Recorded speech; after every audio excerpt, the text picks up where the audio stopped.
Yo, what's happening, people? And welcome back to Gav Goes In. Guys, we're going to get it started off straight away. Just bear me 1 minute.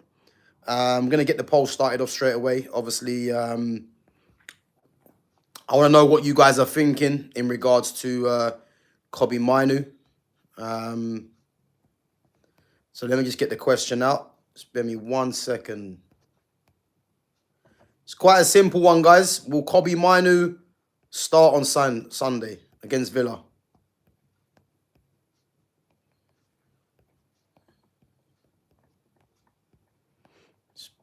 So let's see this.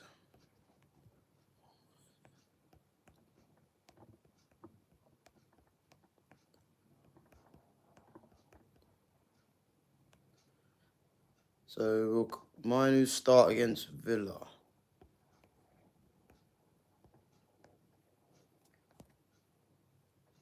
Right, guys, make sure you're voting. So quite a simple one.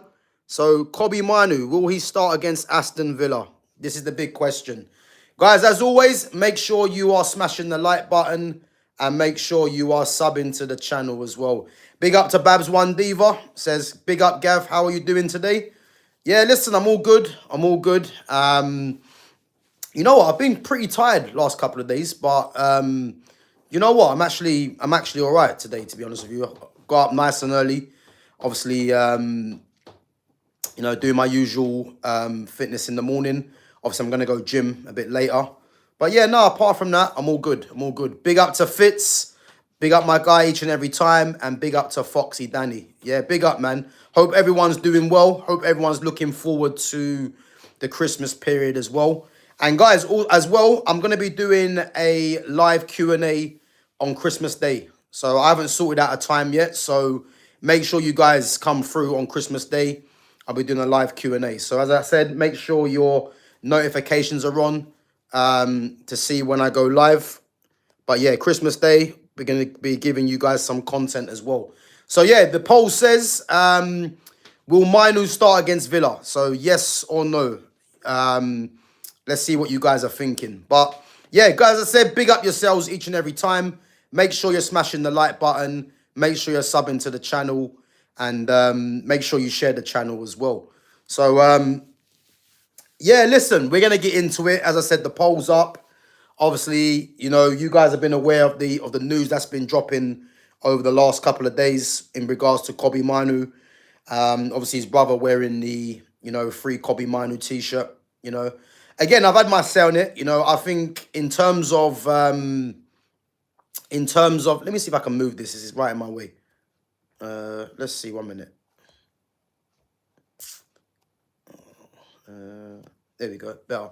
So yeah, again, I've had my say on the Kobbie Mainoo and his brother. Again, it's all very childish, you know, the fact that, you know, his brother's wearing the t-shirt. It is childish, but it should never have got to this in the first place, you know.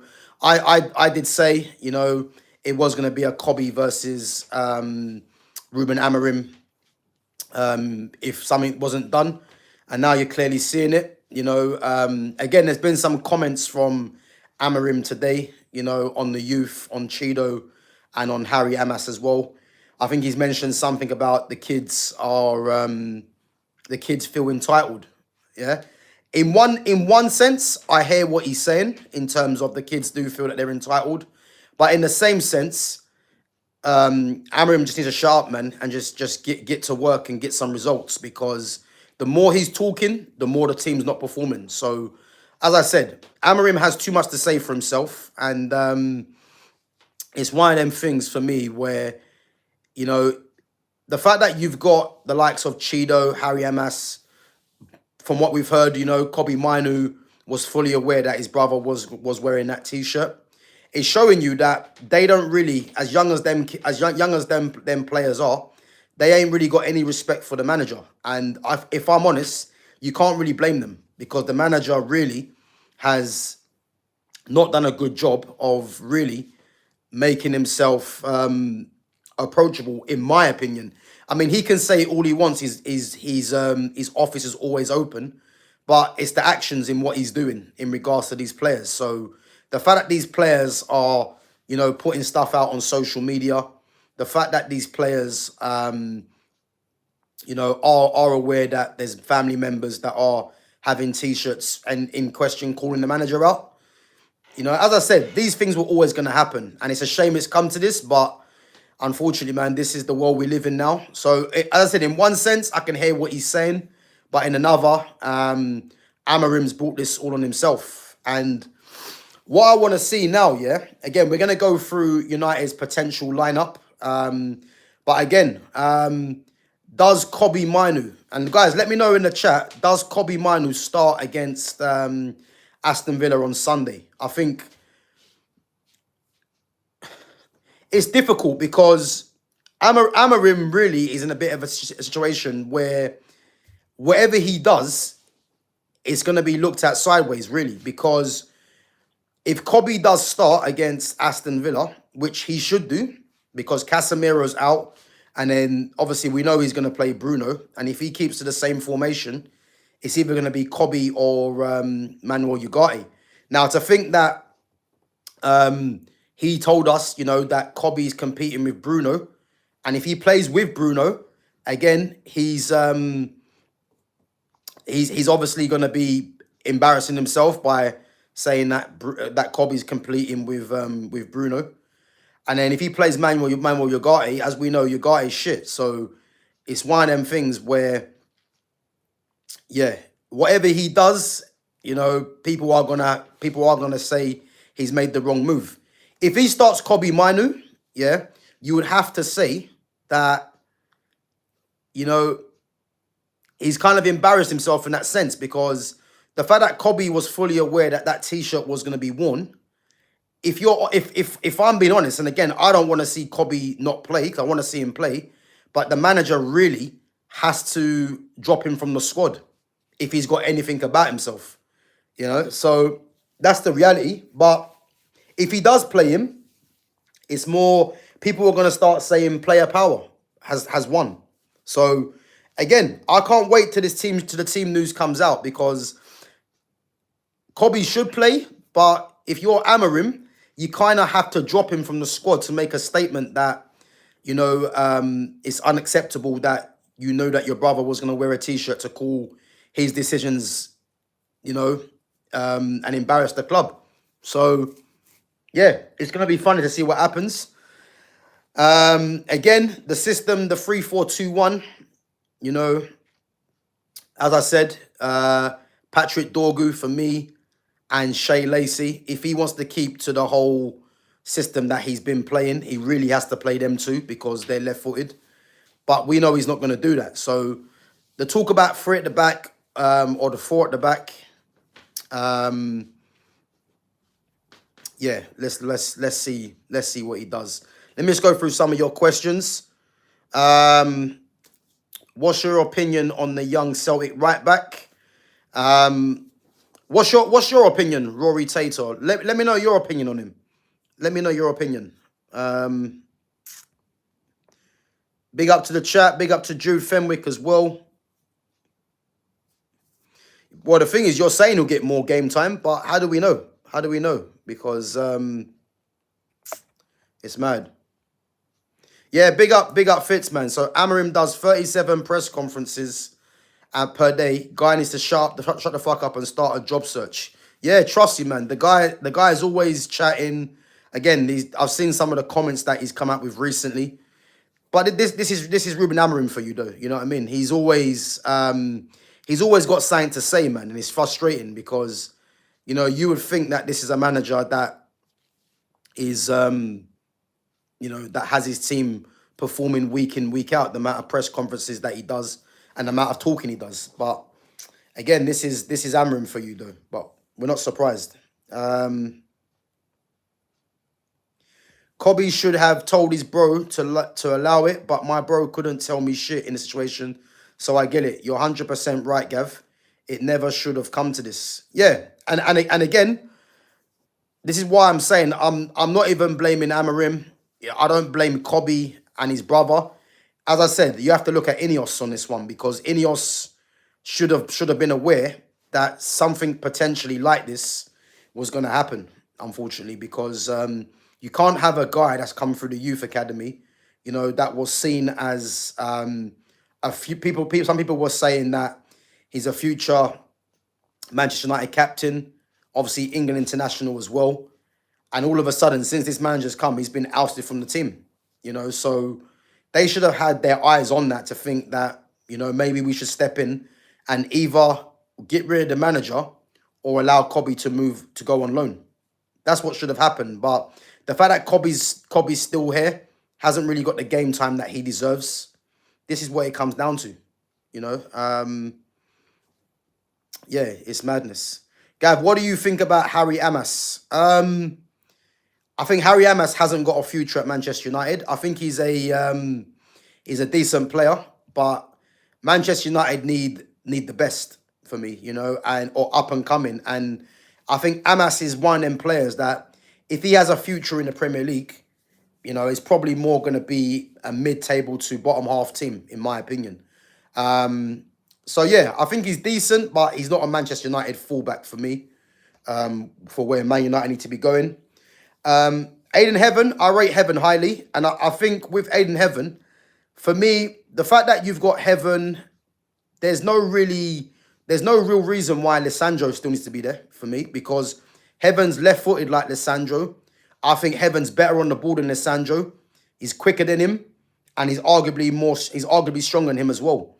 The only thing that Lissandro has over Aiden Heaven is the experience. That's the only thing. But I think Heaven will be getting more game time. But I think at this moment in time, if everyone's fit, he's not going to be first choice.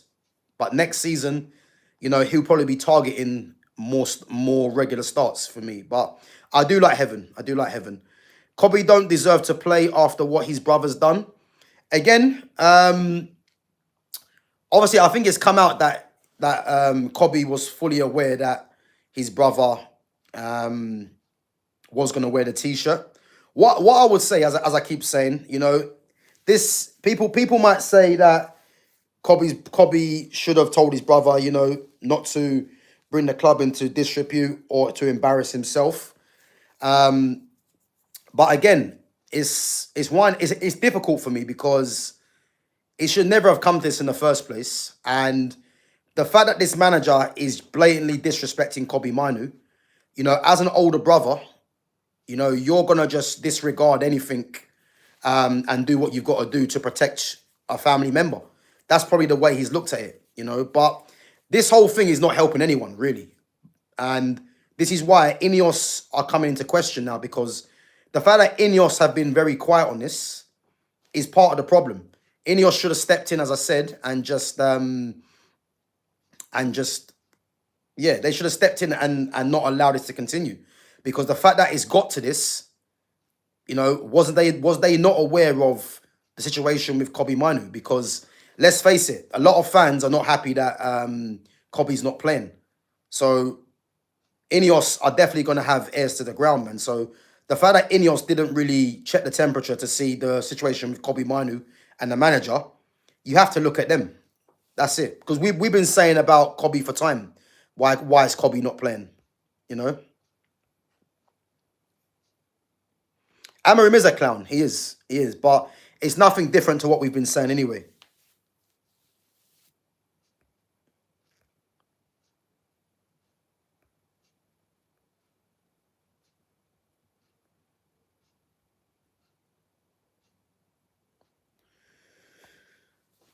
So Lamens, Heaven, Shaw, Dallo, Dorgu, Bruno, Mainoo, Xerxes, Mount, and Sesko.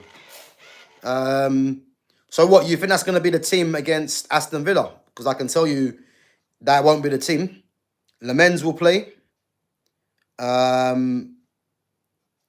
It's going to be Heaven. For me, it'll be Heaven, Shaw, and Lenny Yoro.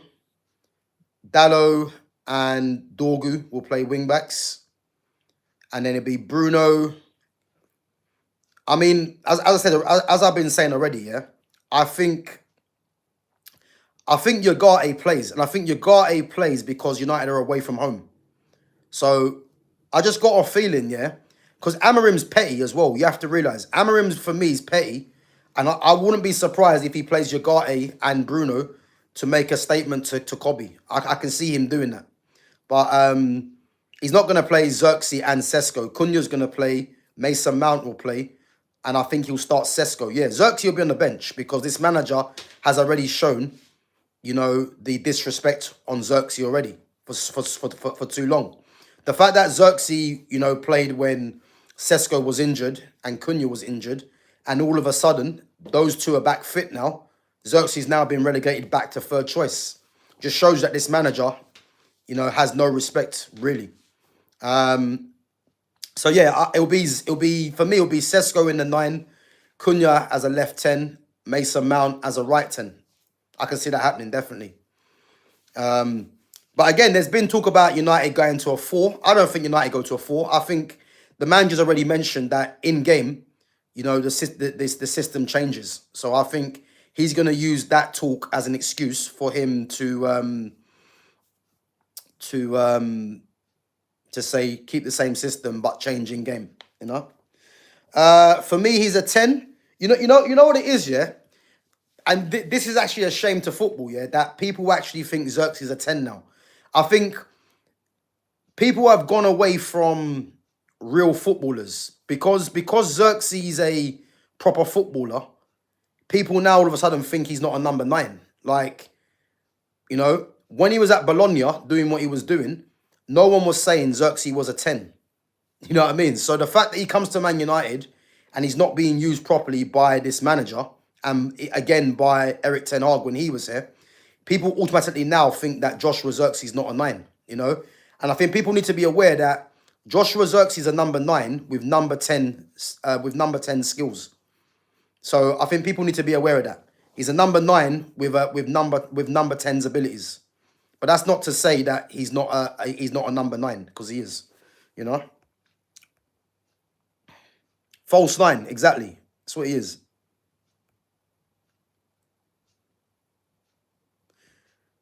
So no, he's a number 9 with number 10 qualities. That's literally what he is.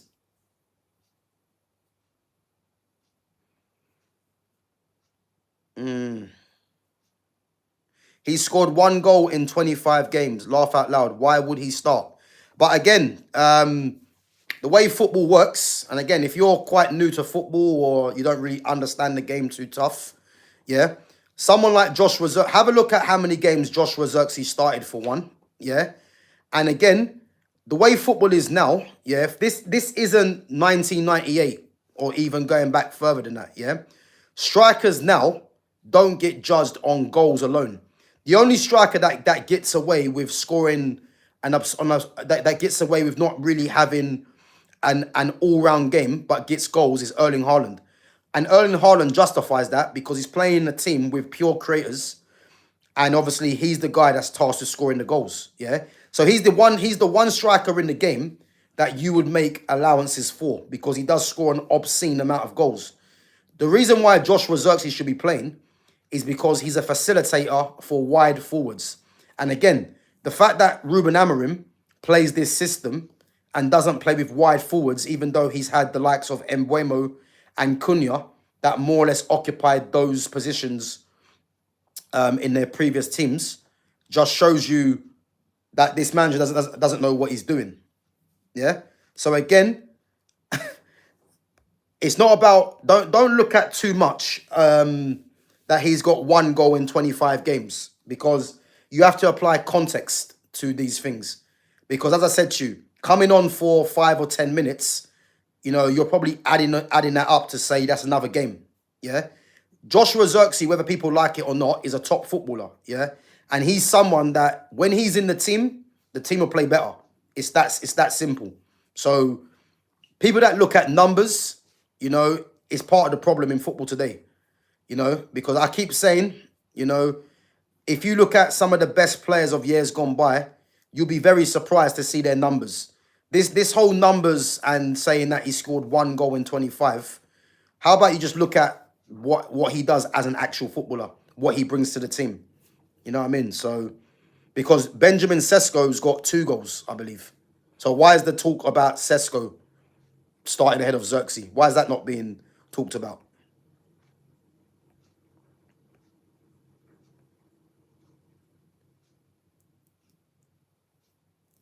Yeah, Xerxes is a very good player, man. He's a top player, man. Like, as I said, if you put Xerxes in a Liverpool, you put him in an Arsenal, yeah, he would thrive there. He would. He would. Because as I said to you now, the game's gone away from having a number nine striker that just gets numbers. It's not that. You know, Erling Haaland right now is the last of a dying breed in that sense, you know. But you look at all the strikers around the world now, which ain't too many. A lot of these guys are link man strikers. You know what I mean? You look at Harry Kane, he's a link man. If you look at, again, and there ain't too many that are top class. The Premier League, there ain't many. You know, people talk about Isak probably. Ekatike is a link man. Isak is somewhat of a link man. So yeah, you go around if you go around all the leagues, there ain't too many strikers about. So someone like Joshua Xerxes is going under the radar because the guy's got ridiculous link play. He's a talented footballer, but again, he's not someone that we should be judging on goals because, you know, it's not 1998. That's the problem where strikers were just fox in the boxes. This isn't the kind of game no more, you know. Yeah, yeah. As I said, remember all these good strikers from Cantona, Andy Cole, and York. Again, it's a different era now. It's a different era.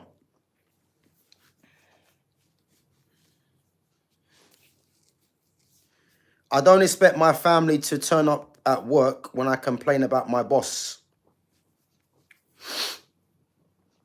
But again, he's going to a football ground, so that's a bit different, man. You know what I mean? It's a bit different.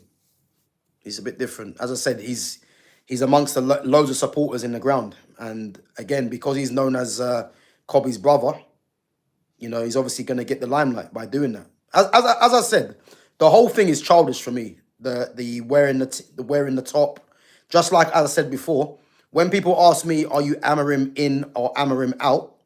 Like these conversations for me are childish.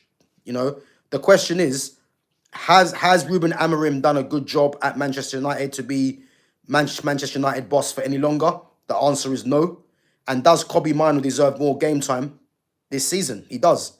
They're the two questions and answers that should be put forward. Not this is are you Amorim in, Amorim out, or wearing t-shirts to games. Like the whole thing's childish. But again, Ineos should have nipped it in the bud, really, which they haven't done. It was the same excuses for Rasmus last year. The thing is, the striker position at United, you need to create your own luck. Again, that's not true. Yeah, Rasmus Højlund was bought for 72 million, which again, he's not in control of how much he was bought for. Yeah, but the reality is he was bought for 72 million when he shouldn't have been, after scoring 9 goals for Atalanta before arriving. So whoever sanctioned that deal, and as we know already, you know, the fact that Eric Ten Hag's his son's agency was part of that, these are the eyebrows that need to be raised. But the Rasmus Højlund one was, he was bought for 72 million, and the first season, you know, I think, how many did he get in all comps? I think he got something like 14 or 15 in all comps, which is decent, you know. But then the following season, where you're meant to be kicking on, not only did he score four league goals, which is poor, he had no link play. You know, he spent half his time on his arse on the floor. And you can just clearly see he wasn't a Manchester United striker. And this was a guy that had the number 9 shirt, that he took number 9 for when Anthony Martial departed.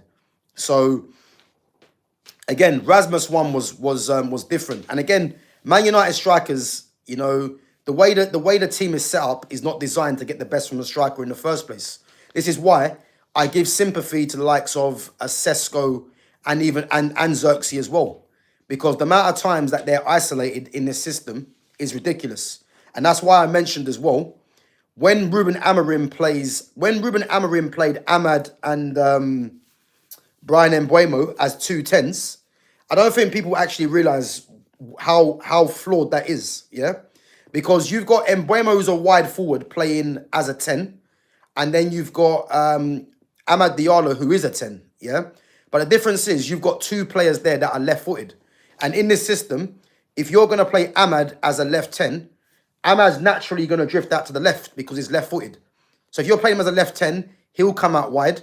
Brian Mbeumo's a wide forward anyway, so he's naturally going to drift out wide, which means the striker playing there is isolated by themselves. You know what I mean? And again, not a lot of fans would actually pay attention to that or actually realise that. When you play that, when he played them two players that are both left-footed and one's a wide forward, you're setting the team up for failure because it means that the striker is going to be isolated because he's got no one to link with because the two players you're playing there, you know, if you're going to play Amad as a right 10, you know, in this system, Amad will come more in field. But when you're playing Amad as a left 10, it's just poor because Amad's naturally going to drift out wide anyway, you know. And then obviously Mbeumo's a wide forward. So yeah, man, it's crazy. It's crazy. So to say that they create their own luck, again, if you've got a thriving system that creates chances, you know, you don't need to create your own luck, really. It's just, it's looking like that because the system's all wrong. It's that simple.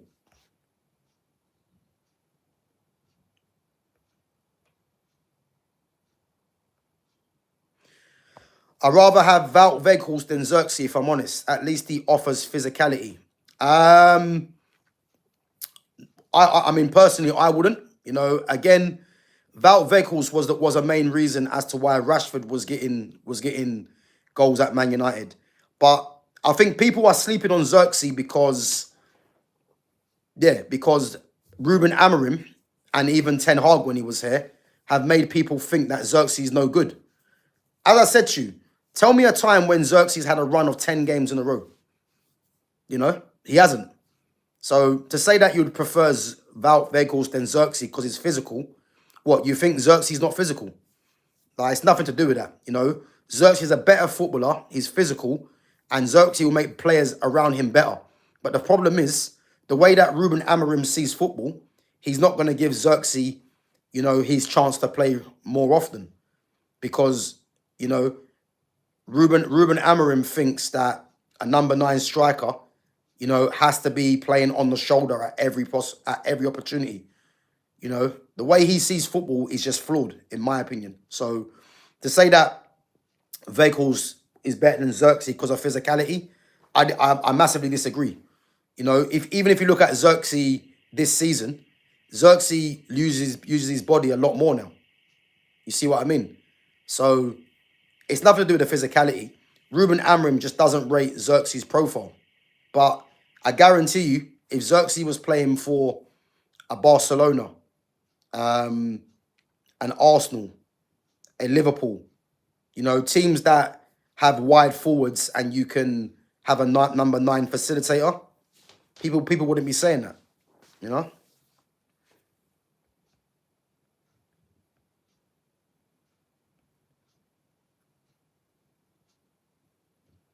So Mainoo should start for sure.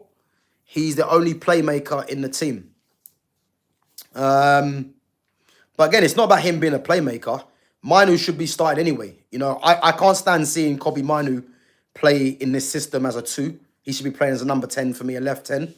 But there's no doubt in that, you know, he should definitely be getting more game time. And this is what I'm trying to say to you. On Sunday, I can't wait to see what Amorim does because whatever he does, he's going to be made to look stupid. And he's only got himself to blame. Because as I said, if he plays Kobbie, you know, people will look at it and say Kobbie and his brother have embarrassed Amorim and he's still playing him. If he doesn't play Kobbie, he's under pressure because that means you're going to play Ugarte with Bruno. And if you lose the game, people are going to start saying, where was Kobbie? So again, and if he changes the system, again, it's laughable because this manager told us he's not going to change, you know. So again, whatever he does, you know, he's gonna be under pressure, man. So Mainoo destroys the dynamic in the team. Everything slows down. Again, I mean, I'm trying to think of a way to answer this because the fact that that you think Mainoo destroys it because he slows everything down is part of the problem. So what, you'd like Man United to be playing at 100 miles an hour every minute of every game? Like, it's a dumb comment, really, because, you know, you go look at the likes of a Barcelona, the likes of a Pedri. Pedri's one of the best players in the world. Pedri slows the game down. So does Vitinha. So, again, to say that he destroys the dynamic in the team because he slows everything down, for me, it's a lack of understanding of football. You know what I mean? Football shouldn't be played at 100 miles an hour. You know what I mean? That's just a lack of understanding.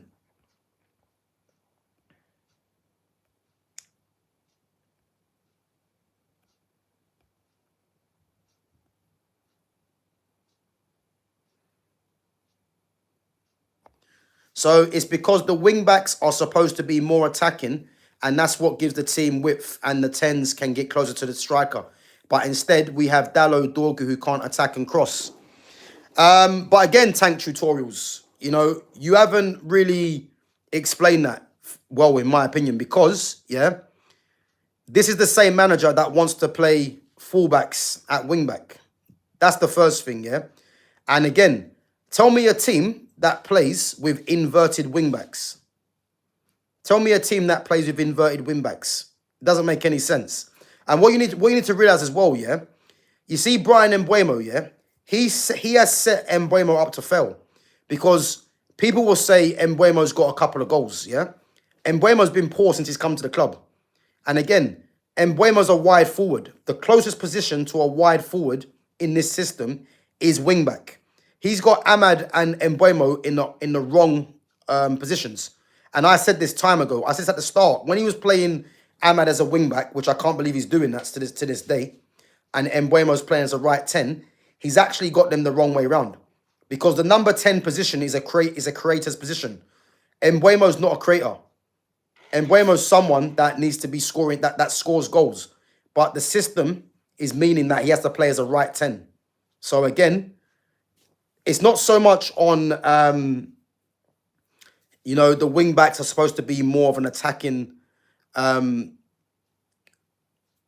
to give the width, yeah, and a 10 can get closer to the striker. Again, it's the personnel that he's playing there, because the number 10 should be closer to the striker. But when you're playing Mbeumo, that is a wide forward, Mbeumo's natural instincts are gonna want to come wide. You know what I mean? And as I said, Ahmad is left-footed. So if you're going to play Ahmad as a left 10, he's naturally going to drift to the left on his stronger foot. That's the problem. You know, you don't play two left-footed players in this system as two 10s, especially with the profiles that you've got. You know, it would have made more sense to play Ahmad as a right 10, because he is a 10, and then play a right-footed player on the left side, because they'll be inverted and they'll be closer to the striker. But when you're playing Ahmad, who's left-footed as a left 10, and then you go and play Mbeumo, who's a wide forward, that's when you're going to leave your striker isolated. So again, it's not so much about the Dorgu and Dalot who can't attack and cross. Dorgu and Dalot really shouldn't be playing there. You know, Dorgu's a left back, really, and Dalot's a right back. But when he chooses to play both of them in the wing back system, you're naturally going to get a defensive team, because these guys are actually fullbacks. So this is the problem, man. Yeah, Bruno's not a playmaker. He's not. I don't think people understand what playmakers are. You know, again, if you give me an example of football reactions, yeah, let me know what you deem a playmaker, because Bruno's not a playmaker. You know, Bruno is a stats machine, and again, these stats are not sustainable, because something has to give. You know, it means either that he's getting better stats and the team's dropping off. You know what I mean? I'd much rather Bruno got no stats, but he contributed to a 90-minute display and made the team better. You know what I mean? I don't care what KDB said. Like, I don't care what KDB said. Like, just because KDB said it, that doesn't mean KDB knows better than the average person. It doesn't. It just means that KDB has an opinion. But don't take KDB's opinion for gospel because he's played the game. Like, KDB can say that all he wants. I'm telling you now, Bruno's not a playmaker. Because if I give you a list of names of playmakers, Bruno's not in that mold. You know, he's a stats machine and he's a long ball merchant. That's it is. That's what it is. That's what he is. You know, he's not good under pressure as well. You know, all these playmakers that you deem, you have the first and foremost, you have to be good under pressure. You have to have vision. You have to have creativity. That isn't Bruno's game. So I don't care what KDB said. Really, you know what I mean?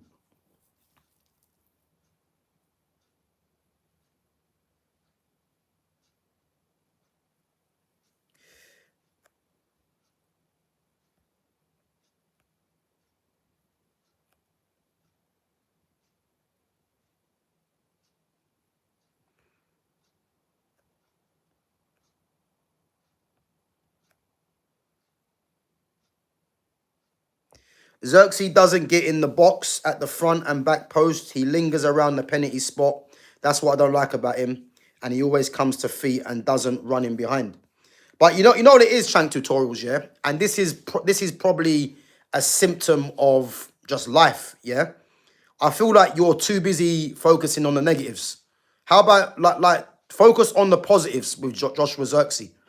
Like I just feel like you just don't like Xerxes and you're focusing too much on the negatives. You know, there's not I haven't seen you say one positive thing that he does. You know?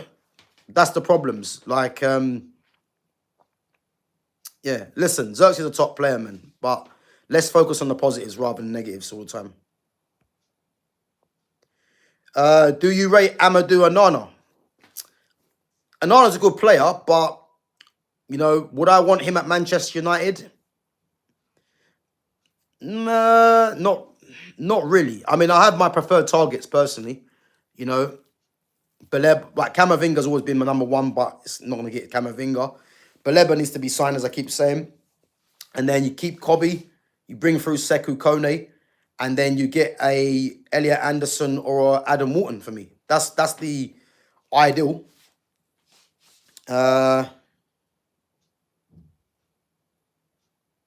How many youth players have been brought through in the last 20 years? LOL. None. Mainoo needs to wait his turn, or he's just another Pogba. So again, how many players have been brought through in the last 20 years? Yeah. So again, if you want to go back to, so we can go back through it. So let's go through it. Mason Greenwood, Marcus Rashford, Angel Gomez. If you want to put Garnacho in there, even though I don't rate Garnacho, Kobbie, Jesse Lingard, Pogba. Even if you want to go back to the likes of Chris Eagles, who else is there? Even guys I don't rate, like Brandon Williams.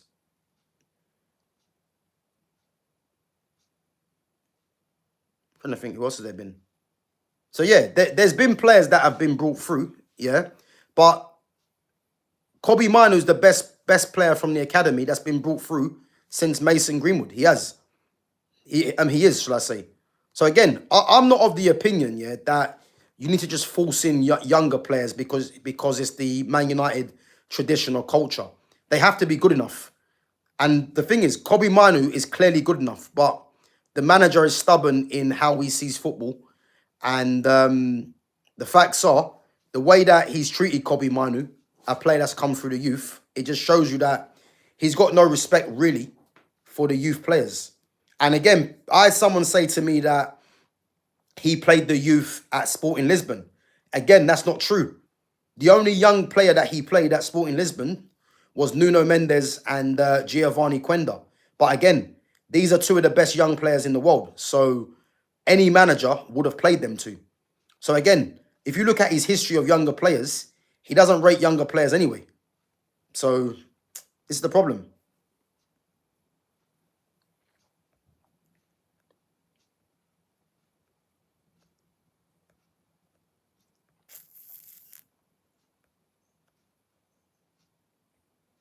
I don't think Xerxes is physical in the levels of Kane or Haaland level. His close control is nowhere near Cunha level. Again, Joshua Zirkzee is one of the most talented players in the league. Yeah. And to say that he hasn't got the physical levels of a Kane or a Haaland, why is it that we're focusing on that? Like, I don't understand it. I don't understand why we're focusing on, again, as I mentioned with tank tutorials, like, I just feel like you're focusing in too much on the negatives. You know what I mean? Because to say that he's not physical on the levels of Kane or Haaland, how do you know that? Like, you don't know. Like that. There's no way that you could actually tell that. That's just an opinion. Yeah, but to say that his close control is nowhere near Cunha's level, again, how are you determining that? Like, it's a bit difficult to say that, really, you know. But so he wants wingers at wing back, not defenders. He can only work with what's at the club. He's been brought 3 players. Fuck's sake. Yeah, again. So you're again tank tutorials. Yeah, you've just exposed Ruben Amorim, really. Yeah, because you've just said to me that he wants wingers at wing back. Yeah, this is the same guy that played Dalot and Dorgu at wing backs. So if he wants wingers at wing backs, why is he playing Dalot and Dorgu? That's the first thing. Yeah, he's only playing Ahmad. Yeah, because Ahmad has an engine. Ahmad is not a wing back. Ahmad's a number 10. But Ahmad plays because Ahmad's got an engine. Ahmad doesn't want to play wing back. Not to mention, yeah, if he wanted to play wingers at wing back, he had Anthony there that he didn't use to play there. So again, it's not that he's using what he's got, yeah. And when you're saying he's bought 3 players, again, that's a lie. And the thing is, yeah, these things are annoying because I would like to know where you're getting this information from. He hasn't been bought 3 players. He got bought 3 players this summer, but you're forgetting the players that come last season. You know, it was his choice to get rid of Anthony. Anthony was there to play wingback. Because in this system that I can't stand, Anthony could have played that wingback role. Yeah? So the fact that he's got, that he's working with what he's got, that's his own doing. Because no one told him to get rid of Anthony. Yeah? No one told him to alienate Rashford. You know, whether you like these players or not. No one told him to play Garnacho as a left 10. As I said, the closest position to a winger in this system is wing-back. Garnacho could have easily played left wing-back, even though he's shit, yeah? But you played him left 10. As I said, Ruben Amorim doesn't really know what he's doing. He's playing wide forwards or wingers in 10 positions and playing the 10s in wing-back. And to make it worse, he's playing inverted wing-backs. Doesn't make any sense. So I'm not buying this whole he's been bought 3 players and he's only working with what he's got. He decided to go and do this. Yeah? At the end of the day, if you've got players, if you feel you haven't got the players to play your system, stop trying to be smart and just play a system to get the best out of the players. It's that simple. You know? But he thinks he's smarter than everyone else by doing what he's doing. So yeah. He needs to take accountability, man. That's all it is. Give us tip for sports bet. Who you got? Give us some tips, big bro. I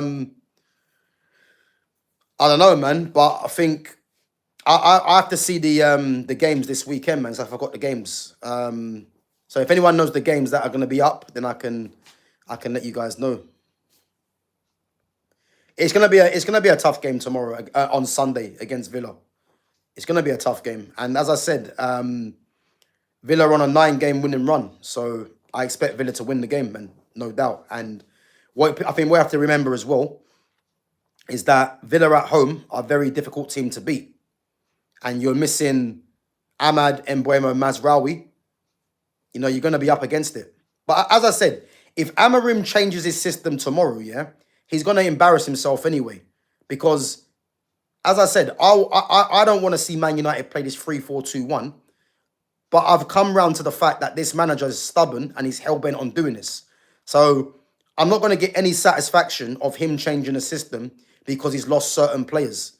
The very fact that he didn't have the vision to know that he should have been playing a system, a 4-2-3-1 or a 4-3-3, rather than a 3-4-2-1, is the problem. So I don't want to see now that you're missing certain players. You know, you're changing the system. You believed in the system. Now go and put players in because you're meant to be a coach to fill them gaps. Which is why I keep saying, if he's got anything about himself, Amorim, he'll just play Dorgu and Shea Lacey because they're both left-footed to play on the right-hand side. But we know he's not going to do that. So again, it makes his system look flawed.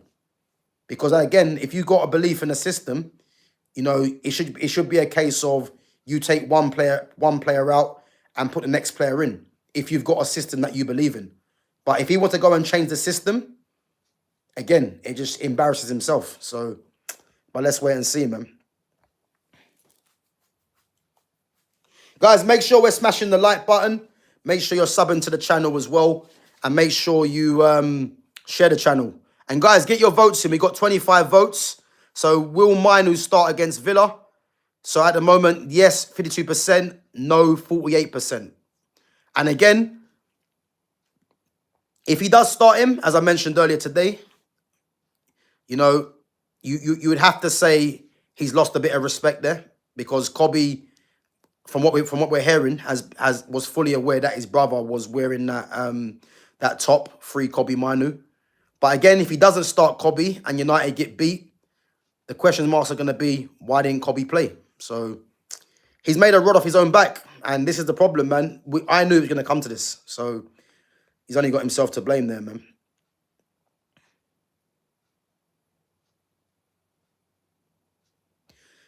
Gav, would you rather lose 5-4 or scrape through and win 1-0? A lot of people will say 5-4. Again, obviously, football's meant to be an entertainment sport. So you want to see goals. So I can see why people will say 5-4 because it's non-stop goals. But if you're a team, you know, that...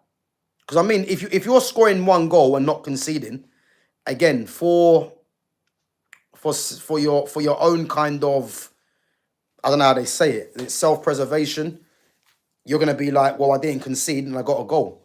But if you're a fan, if you're a neutral fan and you're watching the game and you want to be entertained, then you're going to say 5-4, you know. But I think the fact that Man United have conceded the amount of goals that they've conceded already, I think at this moment in time, you'll have to say 1-0. But yeah, if you're a neutral fan, as I said, you'll say 5-4. But if you're a supporting fan, then you wouldn't mind the 1-0. In my opinion. So he wants his 10s inverted and his wing backs normal. So you have two different ways the ball can come in from the wings, but that's just how I see it. Yeah, listen, I'm not blaming you for how you see it, yeah, but I'm just trying to give you a different angle. Now, when you're saying he wants his 10s inverted, that's obvious because if you play a left-footed player on the right-hand side, you're naturally going to be inverted anyway because you're coming infield. Because you're left-footed. It's the same when you're playing a right-footed player on the left-hand side. You're going to come infield because you're coming onto your strongest foot. The problem isn't the fact that he wants his 10s inverted. That's very obvious. The problem is you're playing a wide forward as a 10 in Brian Mbeumo. He's a wide forward.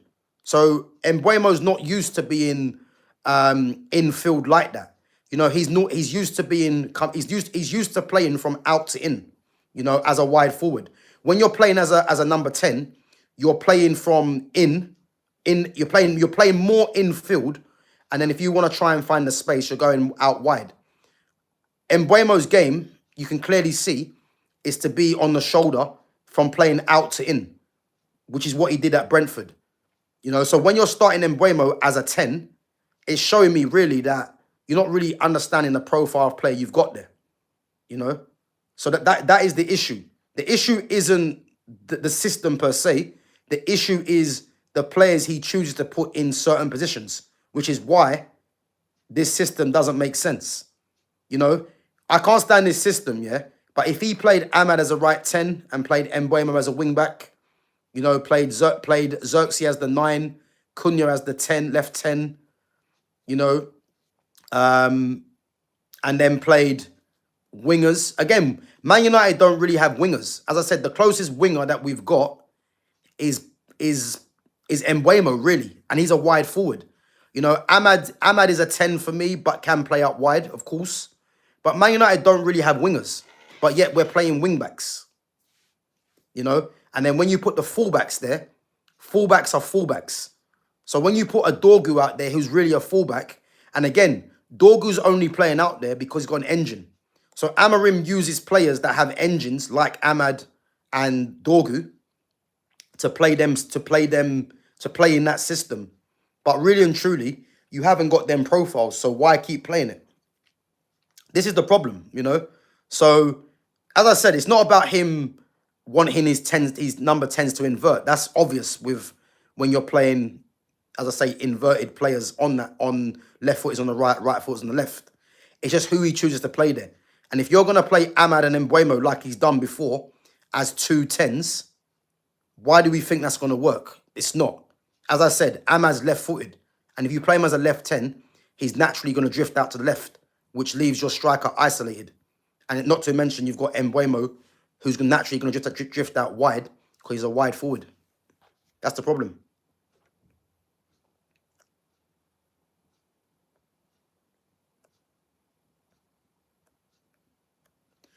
Yeah, Ugarte is not good enough, man. Ugarte is nowhere near good enough. But again, I've spoken on Ugarte, and yeah, they just need to get rid of him.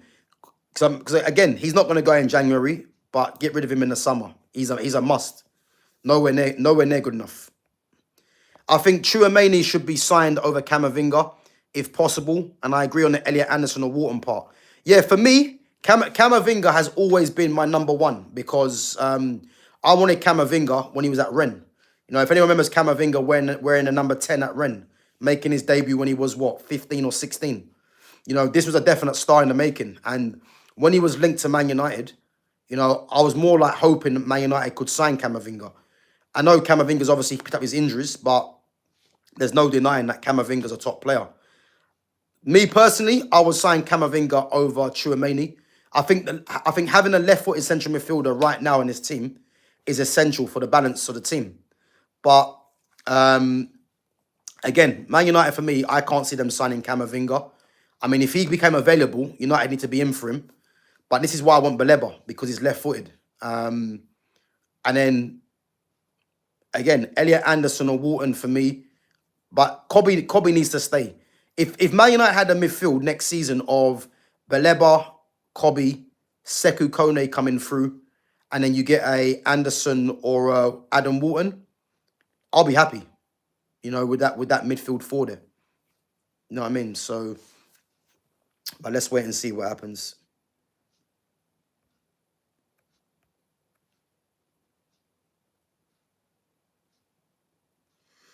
Do you make music? I don't, but if you want to go over to Twitch and follow my boy, at your boy Truance, go over to Twitch and sub to him, man. Obviously, I'm not sure if he's been that active on it recently, but yeah, make sure you guys go over to at your boy Truance on Twitch. And also, make sure you support our five-a-side team at No Defense FC on YouTube as well.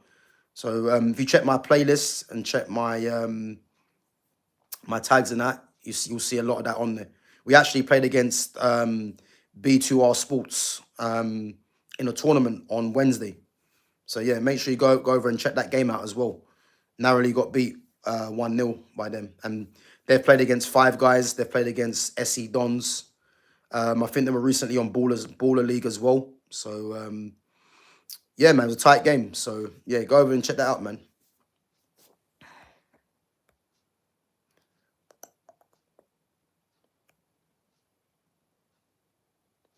Anthony at wingback, my farts are stronger. But again, it's not whether you think Anthony is good enough or not.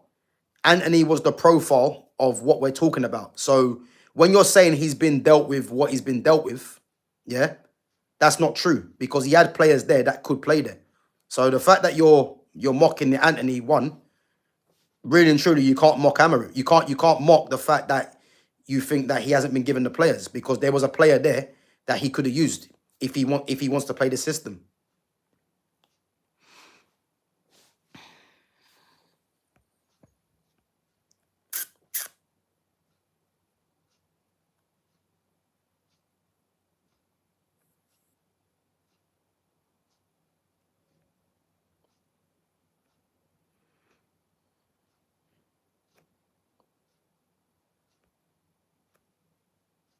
Do you think they pay the players too much money? Again, yeah, of course they do. But you can't really blame the players because the TV deals, etc. And the kind of coverage that football has this day and age, these players are going to get paid a lot of money, whether people like it or not. I think what it is with people, and this is the average person, yeah. I think a lot of people are, and let's face it, a lot of people are jealous with the amount of money that footballers earn. Whether footballers earn the amount of money that they earn right now, whether it's right or not, you know, you can't really blame them because the amount of money that's in football now and the amount of exposure that football has, these players are only capitalizing on what clubs are willing to pay them. You know what I mean? So you can't really blame them because if you put yourselves in them in their shoes, you are going to take that money as well. But yeah, of course there's too much money in football for the ability of these players. But you can't blame them. You know what I mean?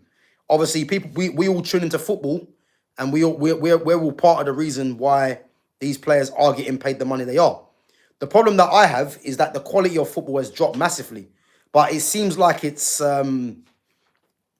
somewhat on its way back. When I look at players like Yamal, Pedri, Ryan Cherky, the likes of a Cole Palmer, Grealish, Xerxes, Ahmad, I'm trying to think what else there is now. Kvaratskhelia, Dembele, Vitinha. When you got players like that, then they are somewhat keeping the game alive. Michael Elise as well. But yeah, unfortunately, man, the money's only gonna keep going up and up. By the way, so yeah, it's only gonna increase. So Tank Tutorials says I'd get new players like Amorim wants. Tank Tutorials, what players do you think Amorim wants then? Because I can't wait for this. What players do you think Amorim wants? Because since Amorim's come to the club, yeah, he's been given Mbeumo, Cunha, Sesko, Lemens. That's 4 players, yeah? Oh, and Patrick Dorgu as well, 5. Who else come in last season? Forgot now. Dorgu come last season. So has he been given what? 5 players? So Dorgu come last. Who else come with Dorgu? I swear there's another player that come. So he got 4 players this summer. Sesko, Cunha, Mbeumo, and Lemens. And he got Dorgu last summer. Not to mention, a lot of the other players are quite new anyway. So yeah, let me know what players you think that Amorim wants.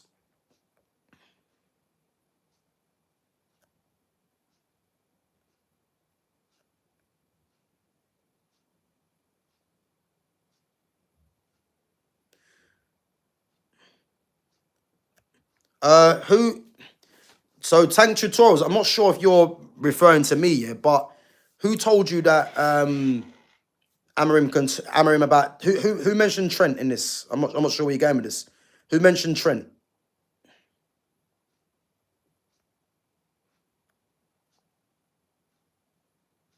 Yeah, but again, you're not really understanding the point, yeah? You're not understanding the point. You keep saying, yeah, that Amorim wants attackers he wants attacking right back or attacking winger there. So it can't be both. So it's either got to be. If you're saying he wants attackers or wingers at wing back, this is the same guy that played Dallo and Dorgu there, who are fullbacks. Not to mention he played Mazraoui there as well. Yeah, this is why I'm saying to you, he had Anthony there, who he could have experimented to play as a wing back. Not to mention when Garnacho was there, he could have played Garnacho as a wing back, but he played him as a left 10. Again, you're not understanding that there's certain profiles that just don't play in certain positions. The fact that he had the cheek to play Garnacho as a left 10, it just shows you he doesn't really understand the players he has. It's that simple. You know, it's that simple. And no one's mentioned Trent. And again, Trent Alexander-Arnold, yeah, wouldn't play in this system well as well. So if you think Trent would play well in this system, again, you're not really understanding, because you probably think that Trent would play well as a wing back. The wing back offers a different kind of you need different kind of a different kind of skill set in that position. Trent's not a dribbler. Trent's a passer. So just because Trent's got good passing, that doesn't mean to say he would play well in the wing-back system, because this system doesn't require a passer at wing-back. It doesn't. So again, I don't think you're understanding, man, what we're trying to say on this one.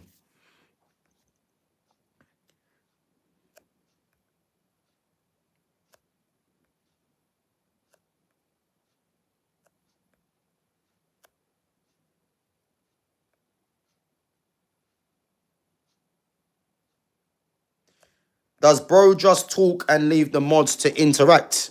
Nah, I'm only getting back to questions and comments that I feel need getting back to. It's that simple. You know, if you want your comments to be read out as a priority, make sure you become a member on the channel, man, and show the support. But I'm not here to just go through everyone's comments. That's not what it's about. I'll go through the ones that stand out.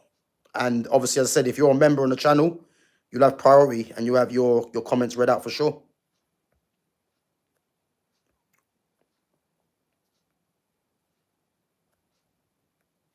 So Mainoo isn't good enough either, can't be training well. Again, unless you're on the training pitch, how can you have that assumption? You know, you're just talking from your bedroom, making up stuff. Like, how do you know he's not training well? Like, are you there viewing the training sessions? You know, do you know what's required to be training well? You know, have you ever been in that environment of training? Or are you just there in your bedroom just typing away, just trying to say something? You know what I mean? It's mad.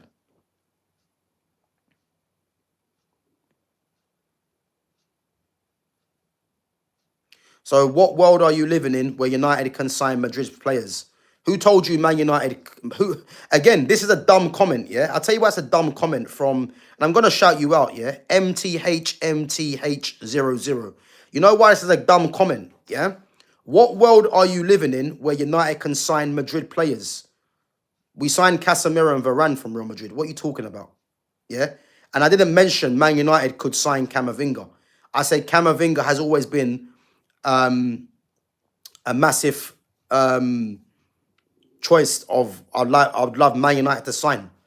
So again, when you're coming in there talking, yeah, at least realize what you're talking about.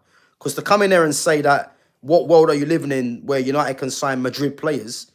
Don't you realize that we signed Rafael Varane and Casemiro from Real Madrid? You know what I mean? It's crazy, man.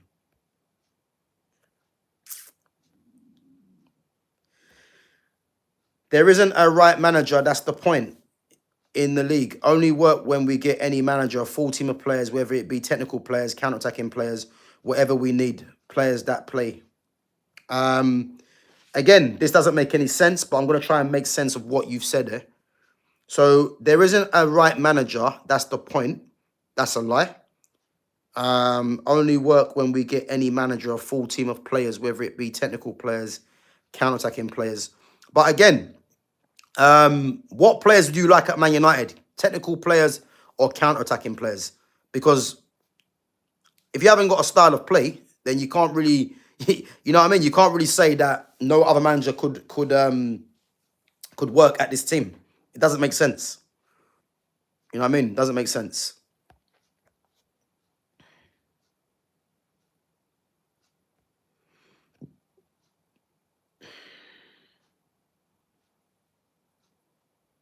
We had Jose, LVG. They couldn't work. Again, another lie. That's another lie. LVG was working. He was, yeah? But fans got excited because Mourinho was available, yeah? Go and have a look at what LVG was doing with the team. under really no budget in comparison to what a lot of the other managers have had. The problem is that because Pep went to Man City and Mourinho was available, Man United tried to do a whole Jose versus Pep, like an El Clasico in Manchester. That was the reason. But the reality is, LVG had the youth team playing the same way up into the first team. And he had nowhere near the money that the likes of Mourinho, Ten Hag, Amorim have spent. He didn't. So again, LVG was working, but fans didn't know what they wanted. They just wanted Mourinho because they assumed Mourinho would win. That's it. So again, LVG did work. He's the one manager that shouldn't have been sacked. And the fact that we've got a manager now that's embarrassing us, has what, 13 or 14 wins in 12 months, lost the Europa League final to Tottenham, and basically has taken his team backwards. All of a sudden, he's been given a chance, and you're now telling me that he needs his players. Just talking rubbish, really. You know what I mean?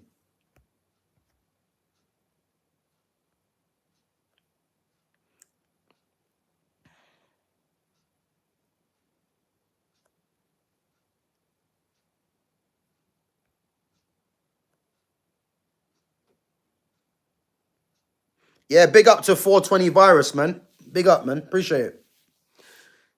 It says, give this guy a like just for his knowledge and facts.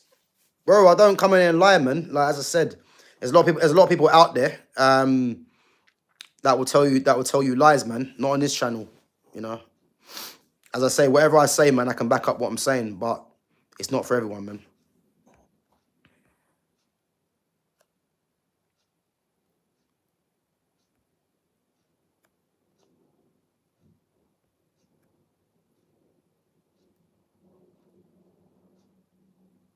Yeah, big up to 420 Virus, man. Appreciate it.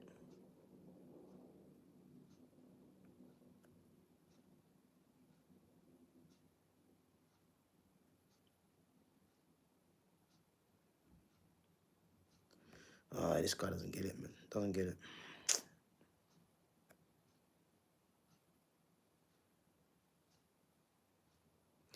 Oh, big up to Crawley Eagle, man. Long time, my guy. Big up, man.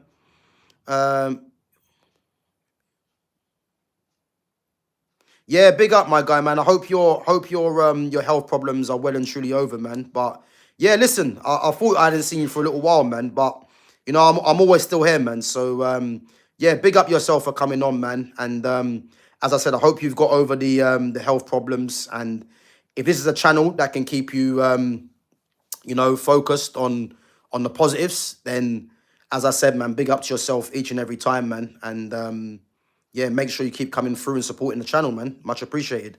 But guys, as I said, man, it's one of them things, man. If you've got any sort of problems, whether it's health, do something about it, man. Fitness is free, man. So, if you're having a bad day, man, or if your health's deteriorating, make changes, man. Eat properly, sleep properly. Get your fitness sorted out, man. Like, these things should not go amiss, man. These are important, so as I said, man, hopefully you are in a better place now, man. And as I said, yeah, if this channel helps you to be in a better place, then yeah, big up yourself, man. Appreciate it.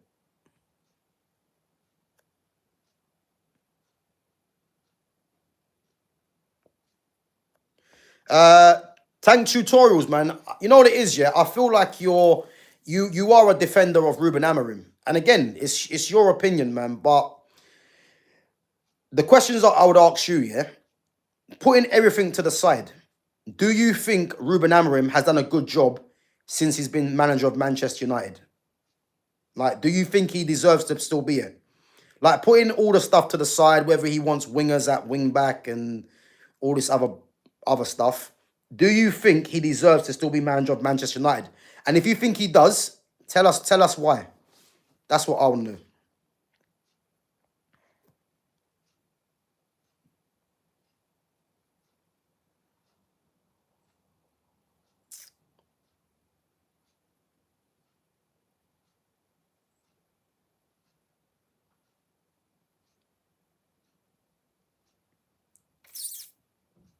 Guys, make sure you're voting as well. We got 32 votes. Will Kobbie Mainoo start against Villa? 50-50. Yeah. 50-50 after 32 votes. Mad. Make sure you're voting, guys. We're going to wrap it up in about 5 minutes.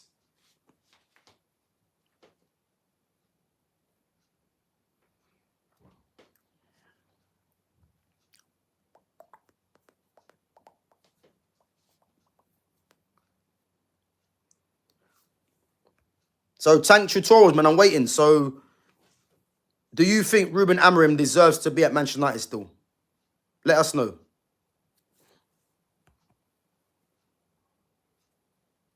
Yeah, Matt Letizia was ridiculous, man. Yeah.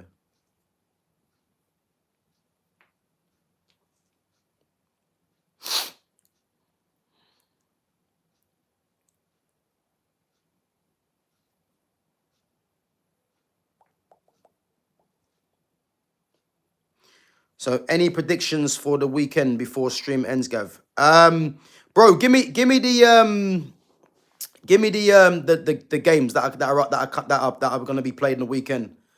So I can't remember the games.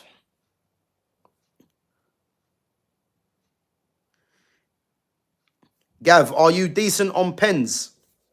Bro, go and have a look at my playlist, man, and you'll see. You'll see.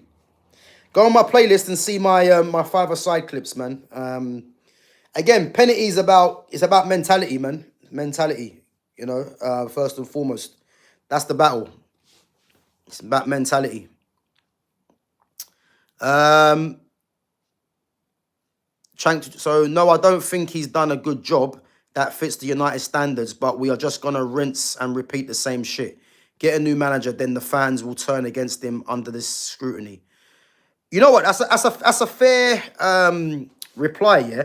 But what I would say to you is, again, the fact that you're saying he doesn't fit the United standards, it means that he's failed. So he hasn't met the standards, which is why we should be moving him on. Yeah. Now, I'm not of the opinion just because we've sacked managers before, we can't keep sacking managers. You keep sacking managers until you come to the right one. That's what it should be. Now, as I said, if Ruben Amorim was playing a system, you know, that was getting the best out of the players that he's got, and United were getting positive results, I'd be more in favour of giving him more chances. But you have to look at the fact here that what he's done since he's come to the club is unacceptable. As I said, getting beat in the Europa League final, I wanted Amorim sacked after this at the end of last season, yeah? But I said to myself, if he wins the Europa League, even though I want him sacked, his comeback will be, well, I've just won a Europa League. And there's nothing that many fans could really say. The fact that he got beat by Tottenham, who don't win, in the Europa League final, and that was his own doing. The fact that United finished 15th, the fact that, you know, the system he keeps on playing is not conducive to the players he has. The fact that his player profiling is all wrong. The fact that he shits on the academy. The fact that he's making an example of the best academy product that we have right now. These are all the reasons. Yeah, not to mention, he's recorded the lowest points total of any Manchester United manager. He's got the lowest win percentage as well. These are all valid reasons as to why he can't continue here. Because at what point do we start saying, okay, Ruben Amorim needs to go? Because I would like to know, yeah, at what point do you think it's acceptable to sack Ruben Amorim? You know what I mean? Fergie would have been gone before given a chance to be great, as he didn't start well either. Again, you cannot use Alex Ferguson and Ruben Amorim. You can't use them in the same conversation. Alex Ferguson, you know, he won a European Cup with Aberdeen before coming to Manchester United. He had serious credentials before he came here. Amorim was playing in Portugal. He was managing in Portugal in a weak league. So again, and you can't use that. Man United were at a very different stage to when Ferguson took over. So we can't really use Ferguson and Amorim. And again, Ruben Amorim is not Alex Ferguson. He's not. Could you score a World Cup winning pen? But again, that's difficult. That's silly to answer because it's like I think anyone would probably say they could. Until you're in that situation, again, a lot of it's mentality, man. You know, can you block out all the outside noise? You know, can you remain calm under pressure? You know what I mean? It's not just as simple as just answering that, really, because until you're put into certain situations, you just don't know how you're gonna react. You know, throughout my life, you know, whether it's been playing, obviously my recent boxing fight as well. You know, I've been in situations where, you know, I've had pressure moments. So I like to think I can remain calm under pressure, you know, and that's what it's about, man. Newcastle versus Chelsea. That's the lunchtime kickoff. I'm gonna say a draw. I'm gonna say a draw. Chelsea need to win that game, by the way, but away to Newcastle won't be easy. So I'm gonna say a draw. Lunchtime kickoff. But again, I believe Chelsea at lunchtime kickoffs have got a very good record. So you know what I mean? But I'm going to say draw for that one. Bournemouth, Burnley. I think Bournemouth win that one at home. Brighton, Sunderland. Again, Sunderland have lost a lot of AFCON players. Obviously, Brighton are missing Baleba as well. I think the fact that Sunderland are missing the AFCON players, I think Brighton might nick it, really. I think they might nick that at home. City, West Ham. City will win that for me at home. Wolves and Brentford. I mean, Wolves gave Arsenal a scare. But you'd expect Brentford to go and beat Wolves, man. Wolves have been poor this season. Spurs, Liverpool. I mean, this is an interesting game because Spurs can't afford to lose. And Liverpool, really, if they was to lose, I think, you know, Arne Slot's back under pressure. So I'm going to say another draw. I'm going to say a score draw for that one. And Everton, Arsenal, yeah? I think the fact that Iliman NDI is gone, and him and Idrissa Gueye, I think if both of them were there, I would say Everton could win that game. I think Everton, Arsenal, I can see David Moyes setting them up to be hard to beat. But if Arsenal have serious title credentials this season, going away to Everton is a place they have to go to and win. But I've got a sneaky feeling, yeah, it might be a draw. I think if Iliman NDI and Idrissa Gueye were there, I'll go as far and say I could see Everton nicking it at home. But yeah, I think Dewsbury Hall might be injured as well. Yeah, I'm gonna say a draw. I'm gonna say a draw. Yeah, I'm gonna say a draw. Everton, Arsenal, Leeds and Palace.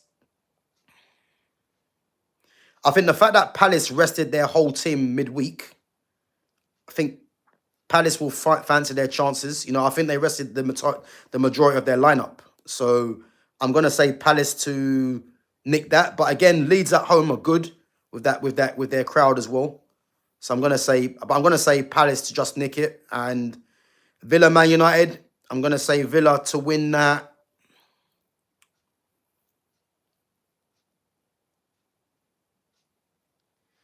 I think Villa win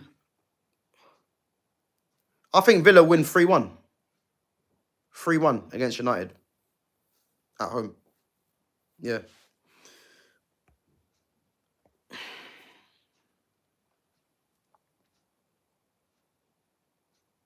He played Cheeto, Garnacho, Yoro, and Mainoo last year. Yeah, again, Cheeto, he's called out. Yeah. And again, Cheeto, for me, needed the loan anyway. Garnacho, as I said, he played Garnacho as a left 10 rather than him playing as a wing back, and he's gone. Lenny Yoro, as you can see, he's now messing around with Lenny Yoro. To think that Lenny Yoro was being chased by Real Madrid, one of the best young defenders in the game, he's now having to either come off or not start games. And Kobbie Mainoo, we know what he's doing. So again, to say that he's playing these players, not one of these players right now are regulars. So it just shows you what he thinks of the youth. Like Garnacho's gone, thank God. Cheeto, he come out with comments saying that, he's not even starting for the under-21s. Euro, we just mentioned, and Kobbie doesn't play. So again, he doesn't rate the youth, man. It's simple as that. So Amorim won the league. They hadn't won the league in 20 years. Again, what's that meant to mean? And again, I'll let you in on a secret as well. Tank tutorials, which again, some of the chat already know this, yeah. But what you need to realize about that Portuguese league, yeah, and this is why this system will not work in the Premier League, yeah. You had Victor Gyökeres, who was a flat track bully in that league. Physicality and pace, yeah? Now, Sporting Lisbon over-exceeded their XG. And again, I don't care about XG, yeah? But when you're hearing a team outperform their XG by 20-something goals, what that tells you, yeah, is that the system is flawed in the first place, yeah? In how he puts it together. Because there's no team, really, that should be outperforming their XG by that amount. The fact that he outperformed the XG as a team, you had a freak striker in that league. It also shows you that the league is weak, because they outperformed it by about 20-something goals. It's never been done. Never. It's unheard of. Yeah. But what that shows you is that the fact that Gyökeres is now struggling in the Premier League and Amorim's system doesn't work, in this league, it shows you really that, this system only worked in a weak league where you had a freak striker in that league. You come to a stronger league, the striker is not performing it for a different team that does create chances, and the system that Amorim is playing doesn't get the best out of the players, and it's flawed. So there's your answer. So when you're telling me that he's won the league, they hadn't won it for 20 years, doesn't make any difference. It's Sporting Lisbon in the Portuguese league. It's that simple.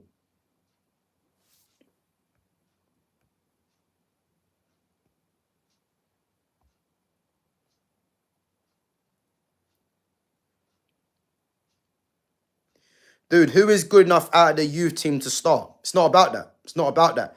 JJ Gabriel can't start anyway because he's too young. But it's not about who is good enough out of the youth team. The younger players that he has at his disposal, he doesn't play regularly. Amorim's best team in his eyes, yeah, is Lamens in goal. It's Harry Maguire in the centre of the three. Matthias de Ligt on the right. Luke Shaw on the left. Dalot.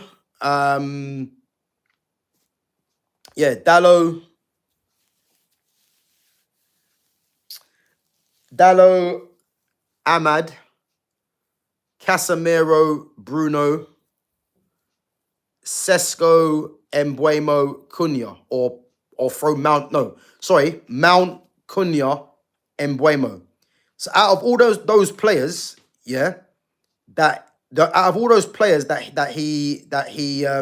which he deems as his strongest team, the youngest player there is Ahmad at 23. So again, it's not about whether if you're old enough, you're good enough. Joshua Zirkzee should be playing, yeah. Patrick Dorgu should be starting. Lenny Yoro should be starting. Kobbie Mainoo should be starting. So again, it's not about whether he's playing players. If you're old enough, you're starting. He doesn't rate the young players in general. And again, when you're a manager like Amorim, who's in survival mode, you're not going to play the younger players because your job is on the line. So that's your answer. You know what I mean? Because the younger players, the likes of Kobbie, who's 20, should be playing. The likes of Dorgu, who's 20, should be playing. Zirkzee, who's 23, should be playing. Lenny Yoro, who's 20, should be playing. Yeah? All these players are not playing because the manager is choosing to play other players who are more experienced because his job is on the line. He's in survival mode. I've been saying this for ages. When you're in survival mode, you're not going to play the youngsters, which is why I'm saying to you, if he wants to stick to his inverted and the fact that he's lost Mbuemo and Ahmad, he should really be playing Patrick Dorgu and Shea Lacey. He should be. But he's not going to do that because he's a coward. And that's the problem.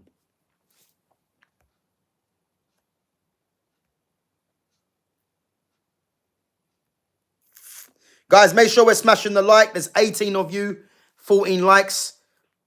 Let's try and get to a minimum of 15, guys. So if you're enjoying the content, it's free. Smash the like button, sub to the channel, and make sure you share the channel as well.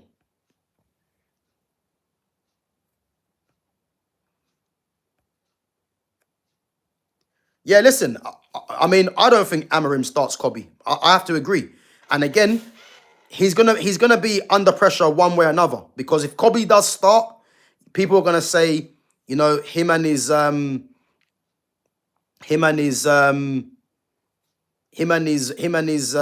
brother have basically embarrassed Amorim, and he's still starting him. If he doesn't start and then United get beat, fans are gonna come out and say, why hasn't Amorim started Kobbie? This is what's going to happen.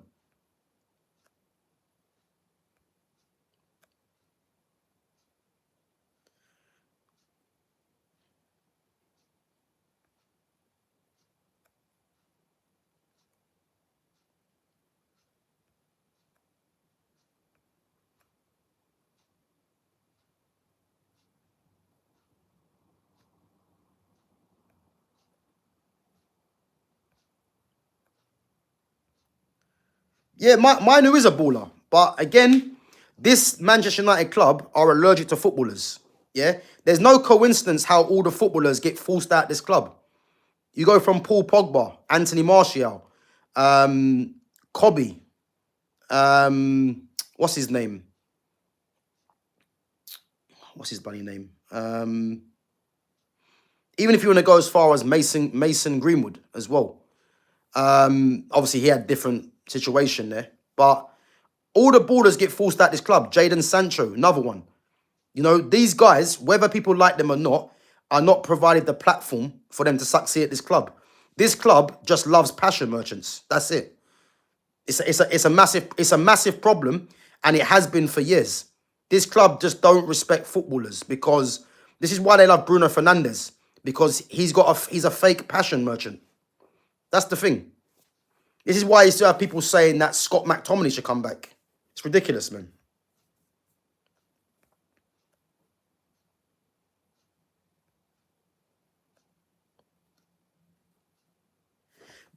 Again, tank tutorials. You're not getting it, man. You're not getting what I'm talking about. Yeah, I'm not saying that Shea Lacey is good enough to start. Understand what I'm saying, because it's getting frustrating now that you're not understanding, If Amorim has been playing this system, with inverted players on the right hand side, Ahmad and Mbuemo. If he believed in this system and he's lost them two players now, if you're meant to be some sort of top coach, which is why he was brought in the first place to replace Eric Ten Hag, then surely as a coach, you should be coaching players that should just come into the team and replace players that are no longer there.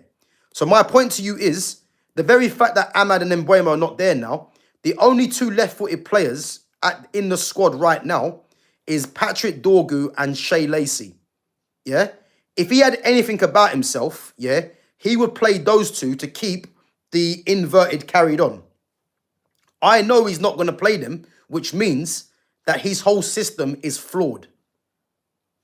Like, if you don't understand what I'm saying, then that's your problem. But I don't know how many times I have to keep explaining it. It's not about whether I think Shea Lacey should be playing or not. Yeah? He's left-footed just like Dorgu. And realistically, if Amorim wants to keep going with this same formation and playing like for like, show us then. Play Shea Lacey and Dorgu. He's not going to do that. He's not going to do that because he's a coward. That's my point. Are you going to watch the AJ fight? Yeah, I'll probably try and stream it somewhere, if I'm honest. But, I mean, listen. I mean, AJ obviously has to win that. But Imagine if Jake Paul upsets him, man. That'd be crazy. Yeah, big up, man, for subbing. Big up for liking as well.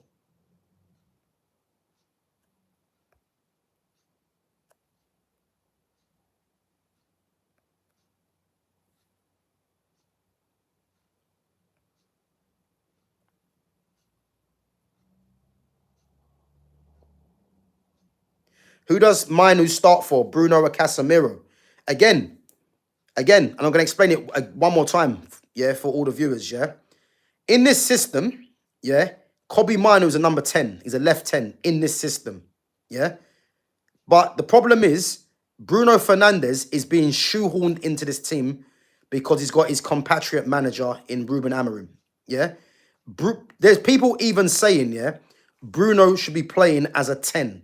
To start with, yeah, Bruno's not a 10. He never has been. And in this system, you cannot play Bruno as a left 10.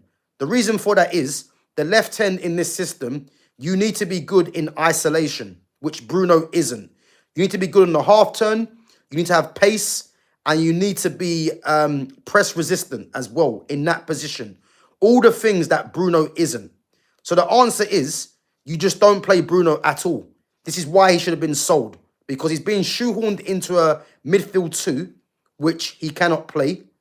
And to play him as a left 10 and to take the likes of a new signing Cunha out of there is part of the problem. He should have been moved on. So when you're asking me who does he start for, he should have been Kobbie Mainoo. Again, I can't stand this system, but you play Kobbie Mainoo in there rather than Bruno. The fact that Bruno is the common denominator for a lot of things is part of the problem. This is a player that should have been moved on a couple of seasons ago. It's that simple. Nah, Sancho wasn't shit. He wasn't shit. Again, this club has a habit of forcing out ballers. That's the problem. Because this club is allergic to footballers.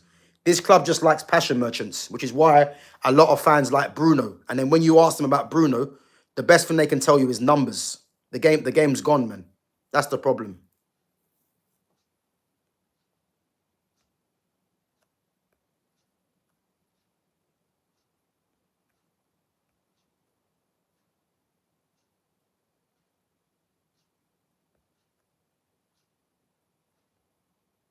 Yeah, but this club don't respect footballers. They don't, man. They can't stand footballers.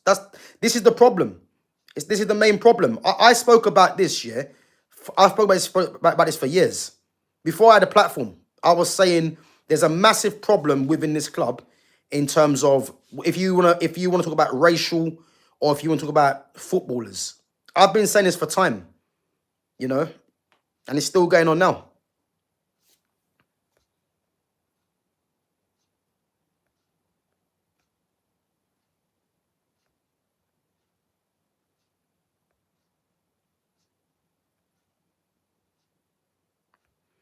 Boy, I don't know if Tank's on the Ineos payroll, man. I just think Tank doesn't really understand, man. It's alarming, really. But listen, everyone have their opinion, man. But yeah, man, it's just crazy to see what he's coming out with, man.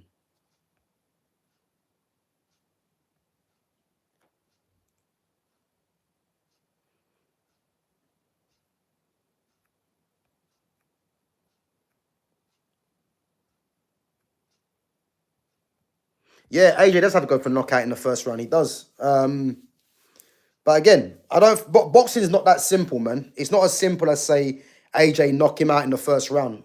You know, you just don't know. Boxing is very political as well. You know, we just don't know if there's an agreement for Joshua to let the fight last a couple of rounds.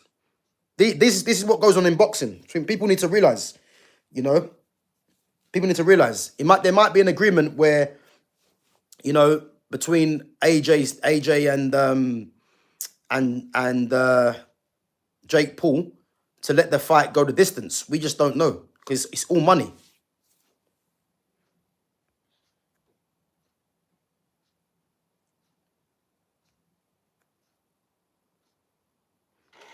Yeah, Bruno's never been a 10. Like the fact that people think he's a 10 is alarming, really. Just like Drew Benham.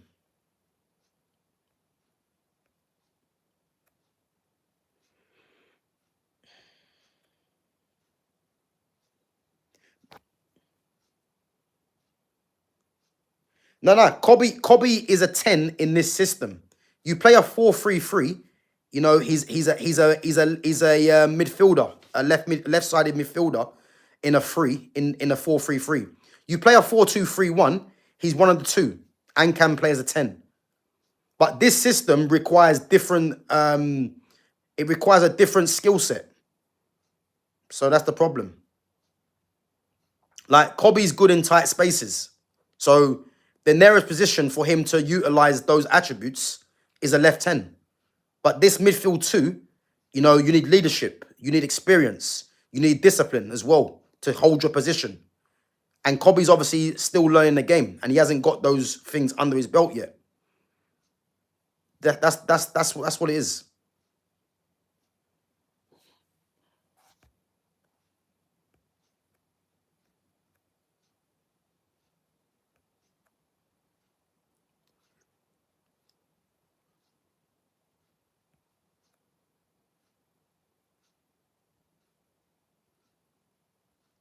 I want Mainoo to start, but he's got to compete for his spot.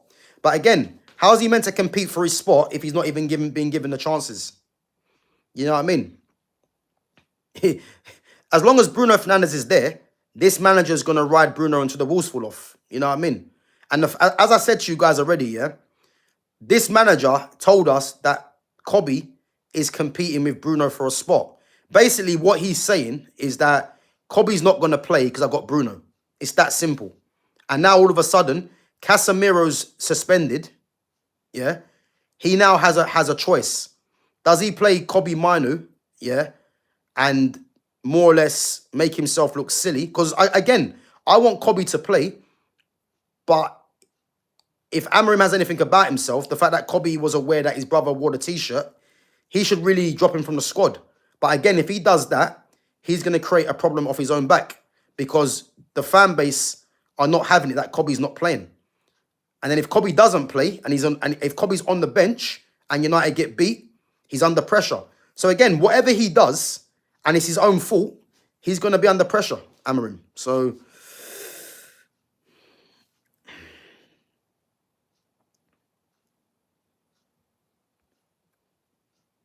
yeah, exactly. Tank tutorials, exactly, man. Like, the fact that you've just said to me, yeah, you said Sancho is good enough, but Bruno isn't. Look at the numbers. And again, I'm guessing you must be like about 15, because the fact that you're telling me about numbers, yeah, is part of the problem of today in football, yeah? Because, again, do you know who Andres Iniesta is? Do you know who Zinedine Zidane is? Would you say that these players were world class?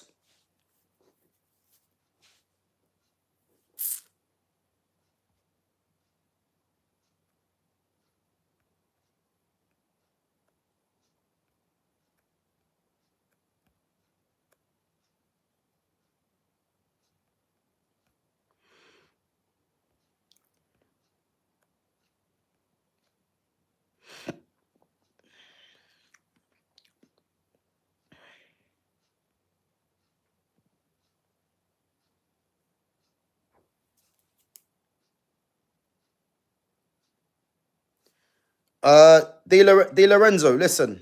If you're not going to contribute to the channel properly, man, then, as I said, man, if you're not going to contribute to the channel, man, then, as I said, go and find somewhere else, man. Like, you're not forced to be here. Like, it's that simple, man. Why are Ineos still sticking with Amorim, knowing fully well he is shit? But bro, this is the key. This is the key question. It can only be to save face. You know what I mean? It can only be to save face, because I've never seen a manager this poor at supposedly one of the biggest clubs in the world, and him being given so much opportunity to stay. It doesn't make any sense. As I said, man, if it was a case where Amorim was, you know, improving the players, you know, picking up points, getting results, you know, I'd understand it. But he's failing at every single hurdle. It's ridiculous, man. So it is what it is. But guys, listen up. Been going for about an hour and a half now anyway. Big up yourselves for coming on each and every time. Obviously, does Kobbie Mainoo start on Sunday against Villa, which, again, is going to be a tough game. You know, Villa on a 9-game winning run. I'm expecting them to make it 10, especially being at home. But again, it will be just like Manchester United, yeah, to pick up a point or win the game, and then we go back round the same cycle of Ruben Amorim. And this is what he keeps doing. He keeps nicking results when he shouldn't. I think if we're being honest, you know, and as a Man United fan, I don't even want to say this, yeah, but if we're being honest and, you know, and it's one of them things where, you know, there's any light at the end of the tunnel, and Man United should really get beat from how they've been performing. They should.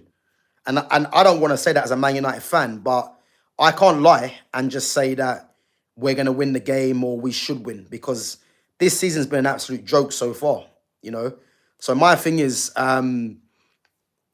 yeah, his team sheet is going to be interesting, because the Kobbie Mainoo one's going to be a big one to see if he starts with Kobbie, but also, is he going to change the system? And as I said, if he changes the system, he's embarrassed himself. So, because this is a guy saying that he'll never change. This is a guy that's only changing the system because he's lost certain players. And that just calls his coaching really into question. It has to be. So, so yeah, man, it is what it is. But guys, make sure you're voting as well. So will Mainoo start against Villa? We've got 42 votes. And there's 45% of you saying yes, but the majority of you think no. And again, do I see Kobbie? Do I see Kobbie starting against Aston Villa?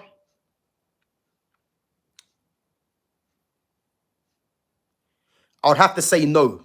And I think the reason why I don't think he starts is because Amorim's very petty, and I think he'll start. And the fact of the matter is, yeah, because United are away from home, I think it's even more the reason for him to play Ugarte. You know, but again, before we wrap up, I'm gonna say the lineup that I think he's gonna play. Yeah, I think he goes with the 3-4-2-1, but I think he plays Lemens in goal, the back three of Lenny Yoro, right side centre back. I think Aiden Heaven will play again, and Luke Shaw. I think Martinez, I don't think will start because, again, he's off the pace, and I don't think he's good enough no more anyway. The two wing backs will be, I think he plays Dallo and Dorgu. I think he plays, I mean, I could see him playing Dorgu on the right-hand side. So I think he plays Dorgu right-hand side, Dallo on the left. And then it's going to be Ugarte and Bruno in the midfield. And then the 2 10s and the striker, I can see him playing Mason Mount from the right, Benjamin Sesko through the middle, Matthias Cunha from the left. I can see him doing that. And as I said, do I think that team beats Aston Villa? I don't. Not the way Villa have been playing and the form they're on. So we'll have to wait and see, man. But guys, big up yourselves for coming on. As I said, smash the like button on the way out. Make sure you sub to the channel as well. Make sure you share the channel. And I should catch you guys on Sunday for the reaction to the game. So I don't think I'm going to be live tomorrow. Got a few things to do tomorrow. But if I am, as always, make sure your notifications are on to see when I go live. But yeah, if I'm not back tomorrow, then definitely back on Sunday for the reaction to the match. And let's hope Manchester United can get a win. But if not, we're going to dissect the game straight afterwards. So yeah, make sure you guys come through. And we'll see what happens in the weekend, man. But it's going to be a very, very interesting weekend, man. So yeah, we'll have to wait and see what happens. But as I said, big up yourselves, check out the content, and I'll catch you guys in a bit. Take it easy.